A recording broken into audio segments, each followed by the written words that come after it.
السلام علیکم ورحمۃ اللہ وبرکاتہ۔ ناظرین کرام، رمضان المبارک کا دوسرا عشرہ چل رہا ہے اور آج رمضان المبارک کا 13واں روزہ ہے۔ دعا ہے کہ اللہ تعالیٰ آج کے دن کے ہماری جو بھی عبادات ہو سب کو قبول فرمائے، اور اب تک ہم نے جو بھی عبادتیں کی ہیں، جو بھی روزے رکھے ہیں، تلاوت قرآن وغیرہ جتنے بھی نفلی عبادات کی ہیں، اللہ تعالیٰ سب کو قبول فرمائے۔ 13ویں روزے کو جو اعمال اور وظائف اور ذکر اذکار اور دعائیں پڑھنی ہیں وہی میں آپ کی خدمت میں پیش کرنے جا رہا ہوں۔ دیکھیے، فجر کی نماز کے بعد 13ویں روزے کو سورہ جمعہ کی آیت نمبر 4 40 مرتبہ پڑھنی ہے۔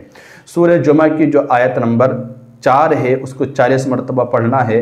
وہ آیت ہے ذَلِكَ فَضْلُ اللَّهِ يُؤْتِيهِ مَن يَشَاءُ وَاللَّهُ ذُو الْفَضْلِ الْعَظِيمِ ذَلِكَ فَضْلُ اللَّهِ يُؤْتِيهِ مَن يَشَاءُ وَاللَّهُ ذُو الْفَضْلِ الْعَظِيمِ۔ آپ اس کو 40 مرتبہ پڑھیے فجر کی نماز سے فارغ ہونے کے بعد۔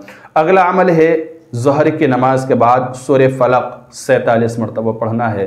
سورہ فلق یعنی قل اعوذ برب الفلق من شر ما خلق ومن شر غاسق اذا وقب ومن شر النفاثات في العقد ومن شر حاسد اذا حسد 47 مرتبہ اس کو پڑھنا ہے، یعنی 47 مرتبہ ظہر کی نماز سے فارغ ہونے کے بعد۔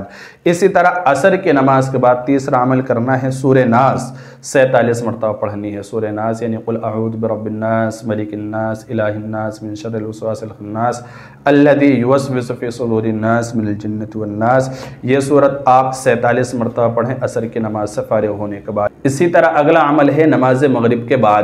مغرب کی نماز سے فارغ ہونے کے بعد آپ کو یہ چوتھا عمل کرنا ہے، دعائے نجات 11 مرتبہ پڑھنی ہے، دعائے نجات، اور یہ بڑی فضیلت والی دعا ہے۔ رسول اللہ صلی اللہ علیہ وسلم کی محبوب ترین دعا ہے۔ دنیا اور آخرت کی کامیابی کے لیے رسول اللہ صلی اللہ علیہ وسلم اس دعا کا اہتمام کثرت سے کرتے تھے۔ وہ دعا ہے ربنا آتنا فی الدنیا حسنہ وفی الآخرۃ حسنہ وقنا عذاب النار۔ اس دعائے نجات کو 11 مرتبہ پڑھنا ہے مغرب کی نماز کے بعد۔ اور اگلا عمل ہے نماز عشاء سے فارغ ہونے کے بعد آپ صلاۃ الحاجت کی نماز پڑھیں۔ صلاۃ الحاجت 4 رکعات کی نیت باندھیں، اور صلاۃ الحاجت کا طریقہ میں بتا چکا ہوں ایک ویڈیو کے اندر۔